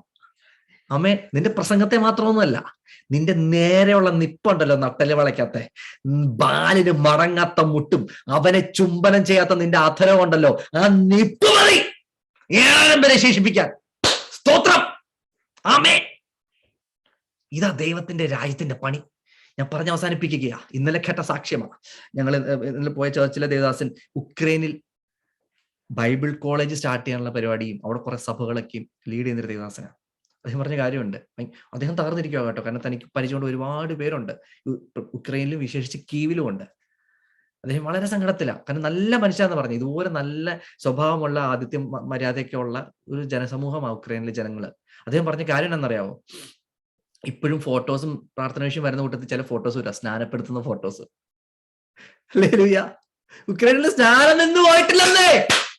പലായനം നടക്കുന്നുണ്ട്, യുദ്ധം നടക്കുന്നുണ്ട്, മരണം നടക്കുന്നുണ്ട്, കെട്ടിടങ്ങൾ തകരുന്നുണ്ട്.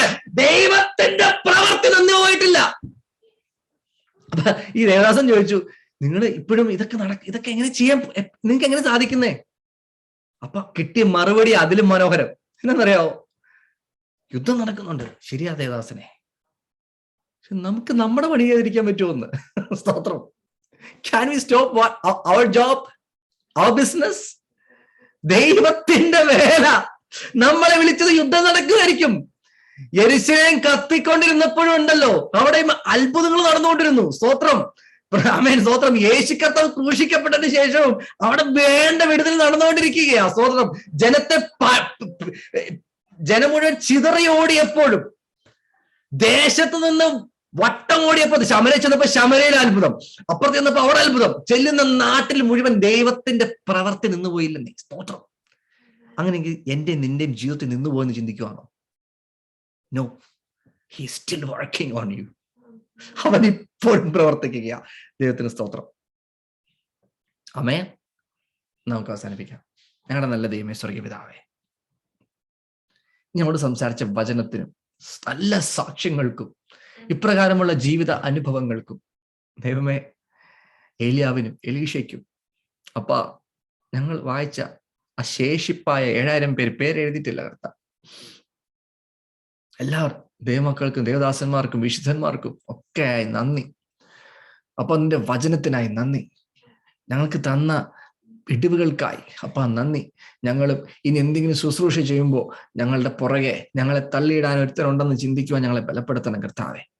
അമേൻ. ഞങ്ങളുടെ മുമ്പിൽ സെലിബ്രിറ്റീസും ഒക്കെയും വീണു പോകുമ്പോഴും ഞങ്ങളുടെ ജീവിതത്തെ സൂക്ഷിക്കുവാൻ ഞങ്ങൾ കുറ്റം പറഞ്ഞുകൊണ്ട് നടക്കുന്നവരായിട്ടല്ല, TV വാർത്താ ചാനലിന്റെ ക്രിട്ടിക്കുകളായി മാറാനല്ല പച്ച, നിരസന സമർപ്പണത്തോടെ ആയിരിക്കും ഞങ്ങളെ ബലപ്പെടുത്തണം. ഇനി കടന്നു വരാൻ സാധിക്കാത്തവർക്കും ഈ മെസ്സേജ് കേൾക്കാൻ നീ കൃപ കൊടുക്കണം കർത്താവെ. ഈ മെസ്സേജ് ഉള്ളതല്ല കർത്താവെ, നിനക്ക് അവരോട് സംസാരിക്കാനുള്ളത് കർത്താവെ. അവർക്ക് മീറ്റിങ്ങിന് വരാൻ സാധിക്കാത്തത് കൊണ്ടോ, ഒരു കൂട്ടായ്മയ്ക്ക് പോകാൻ സാധിക്കാത്തതുകൊണ്ടോ, ശാരീരിക പ്രശ്നമുള്ളത് കൊണ്ടോ, നെറ്റ്വർക്കിന്റെ പ്രശ്നമുള്ളത് കൊണ്ടോ, തടസ്സങ്ങളുള്ളത് കൊണ്ടോ, ജോലി ഉള്ളത് കൊണ്ടോ ഒന്നും എന്റെ കർത്താവ് ഇടപെടാതിരിക്കത്തില്ലല്ലോ. അതാണല്ലോ കർത്താവ് ഞങ്ങൾ വായിച്ചത്. ചൂരച്ചെടിയുടെ തണലിലാണെങ്കിലും എന്റെ കർത്താവ് സംസാരിക്കുമല്ലോ. ഓ ഹല്ലേലൂയ. ഡിപ്രഷനിലാണെങ്കിലും എന്റെ കർത്താവ് സംസാരിക്കുമല്ലോ. ഭയപ്പെട്ടിരിക്കുവാണെങ്കിലും എന്റെ കർത്താവ് സംസാരിക്കുമല്ലോ. സങ്കടപ്പെട്ടിരിക്കുവാണെങ്കിലും എന്റെ കർത്താവ് സംസാരിക്കുമല്ലോ. ഞങ്ങൾ പാടിയതുപോലെ നിന്റെ ഹിതത്തെ ഞങ്ങളോട് അറിയിക്കണമേ. ഞങ്ങൾ അതാ പാടിയത് കർത്താവേ. കർത്താവെ അരുൾക അരുൾക ഞങ്ങൾ പ്രാർത്ഥിക്കുമ്പോൾ കർത്താവെ, ഈ നിന്റെ ദാസർക്ക് ദിവ്യഹിതത്തെ നീ കാട്ടുക. ഏലിയാവ് മരിക്കാൻ വേണ്ടി പ്രാർത്ഥിച്ചുവെങ്കിലും നിന്റെ ഹിതമായ അവനെക്കുറിച്ചുള്ള മരിക്കാനേ പോകുന്നില്ലെന്നുള്ള പദ്ധതി, അതുപോലെ മുൻപോട്ട് പോകുമ്പോൾ അഭിഷേകം ചെയ്യുവാനുണ്ടെന്നുള്ള പദ്ധതികൾ കർത്താവെ നീ അവനെ കാണിച്ചതുപോലെ നിന്റെ ഹിതത്തെ ഞങ്ങളോടും കാണിക്കണമേ. ഞങ്ങളുടെ നിരാശയിൽ ഞങ്ങൾ സ്റ്റോപ്പ് നോ ഒക്കെ പറയുന്നിടത്ത് എന്റെ കർത്താവിന്റെ പദ്ധതികൾ വെളിപ്പെട്ട് വരട്ടെ എന്ന് പ്രാർത്ഥിക്കുന്നു. ഞങ്ങളോട് സംസാരിച്ച ഹൃദ്യമായ വചനങ്ങൾക്കായി നന്ദി കർത്താവെ. അനേകർക്ക് ബലം ആശ്വാസവും, അനേകർക്ക് ഇതുപോലെ കേൾക്കുന്ന ഓരോരുത്തരും എലിയാവിനെ പോലെ അടുത്തൊരു 7000 പേരെ ജനിപ്പിക്കാൻ തക്കവണ്ണം ബലമുള്ളവരായി, നട്ടലുള്ളവരായി, ബലമുള്ളവരായി, അഭിഷേകമുള്ളവരായി ഇരിക്കാനിടയാക്കി തീർക്കണമെന്ന് പ്രാർത്ഥിക്കുന്നു. പ്രാർത്ഥന കേട്ടതിനാൽ സ്തോത്രം ചെയ്യുന്നു. യേശുവിന്റെ നാമത്തിൽ തന്നെ പിതാവേ, ആമേൻ. നമുക്ക് ആശീർവാദത്തോടെ പോകാം.